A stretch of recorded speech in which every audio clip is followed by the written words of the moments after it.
This latter season, we've got one goal: beat the bots. In the long run, we lose, but in the short run, we can really stick it to the man. Our plan is to use this build to not only acquire wealth quickly on ladder reset, but basically find the equivalent of a Vex rune every 10 minutes from there on out. This build has changed a lot over the years, but one thing that hasn't changed is our tendency to fucking win. Buckle your softy belts, kids. It's 2023, and this is how we get rich in Season 5 of D2R. That is ridiculous. In the party, everybody put up their hands. I get a half a mil for my beats, you get a couple grand. First, let's get a few things clear. You're probably not going to be solo P8 in terror zones with this build and racing to 99. That's not the point. The point is, ladder reset gives us a rare opportunity to find useful items early, trade them for inflated forum gold prices, and then use that same forum gold later in the season to absolutely deck out our characters. But the value of this build doesn't stop after the first week of ladder. Here we are approximately 3 weeks prior to a ladder reset, and full stashes of gold are going for about 10 forum gold, which is the currency on D2JSP. At the same time, Ohm runes are going for the same price, and Bear runes are going for 20 forum gold. This means that we can practically guarantee ourselves a Bear rune after filling 2 stashes with gold, which would take about 25 to 30 minutes on a bad day. Longtime fans of the channel know that I love getting rich by practically any means. My latest scheme is selling fake or defective game keys online and trying to scam innocent people. But one site in particular is really putting a damper on my evil plans, and that is G2A. G2A is a place where you can buy game keys for your favorite titles at insane discounts. And come to find out, you can't sell game keys on this site unless you're an approved seller. Well, at least I can feel like a criminal for getting games at such a steal. G2A is leading by example. Many sellers purchase keys directly from studios in bulk and are able to pass those savings on to you. They even use PayPal for added security on your transactions. Be sure to keep your eyes peeled for deals on titles that you've always wanted to try. Check it out with my link below and let me know what kind of steals you find. Guess we'll just have to stick to the highway robbery on early ladder seasons of D2R. Speaking of which, we've discovered some interesting things about the goldfind Barb and have changed the endgame goals quite a bit. First, we fired Emilio and hired Bill, the Act 5 frenzy mercenary. Instead of getting hyper-focused on single targets, the Act 5 mercenary will attack adjacent ones, which is extremely helpful in the situations where a physical immune makes his way into the mix. And in light of this change, our MVP's gear has changed substantially. We no longer worry about stacking up goldfind gear on the Merc and instead focus on kill speed and efficiency. We used to use Fortitude as the armor, but now we use Chains of Honor. One problematic situation in previous runs was when one of the council members had the Conviction aura. It could be a Merc killer if you weren't careful. Now, we don't give a shit. And finally, the best weapons, according to rigorous testing and max roll calculations, are dual F-upped head strikers. They have the best damage output per second, even better than dual griefs. Bill might be the technical mercenary, but we are better suited for the role. We basically just play support with our main character and let him do all the work.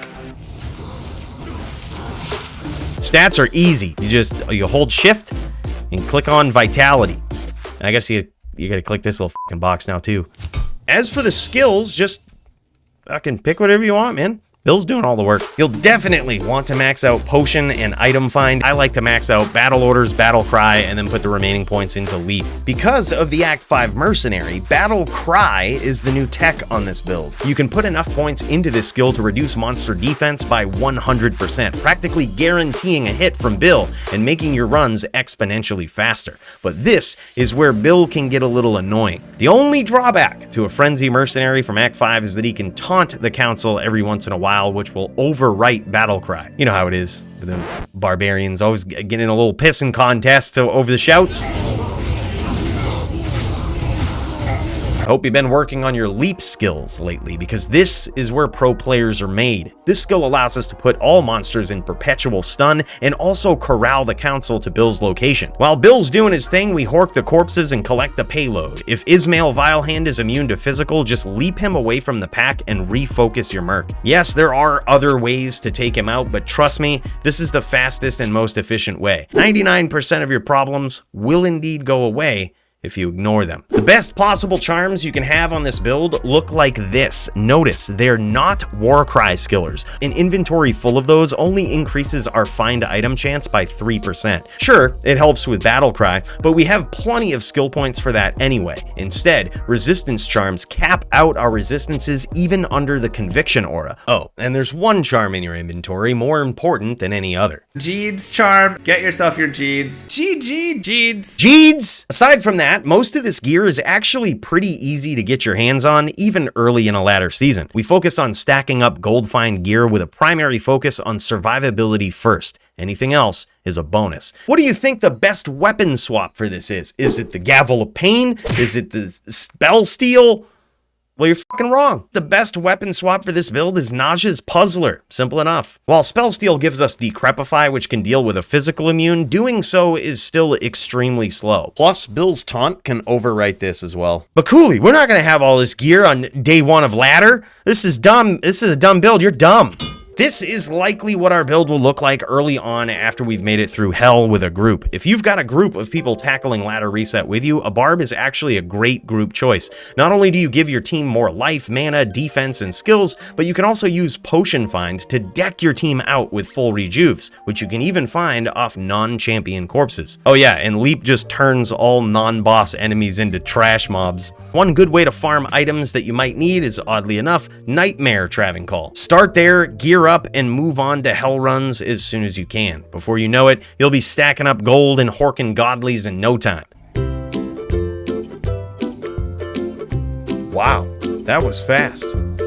I'm gonna go sell this gold on JSP. I don't like JSP, Coooley, and I think you should do the responsible thing with all your gold. And what's that?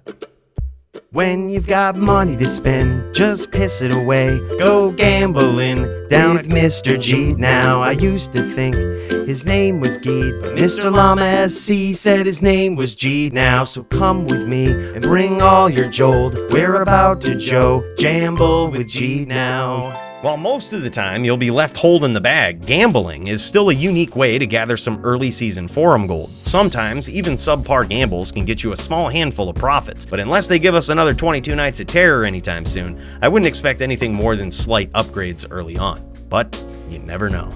The D2 bots that plague the realm are a blessing and a curse. They eventually drop the prices of the most common godly items, but bot users send those same prices through the roof in the early season. But this hybrid goldfind MF Barb can make us rich on both sides of that economy. What are you running for the new season of D2R? Let me know down below. If you enjoy this level of juck fuckery, make sure to subscribe so that you don't miss any more of it.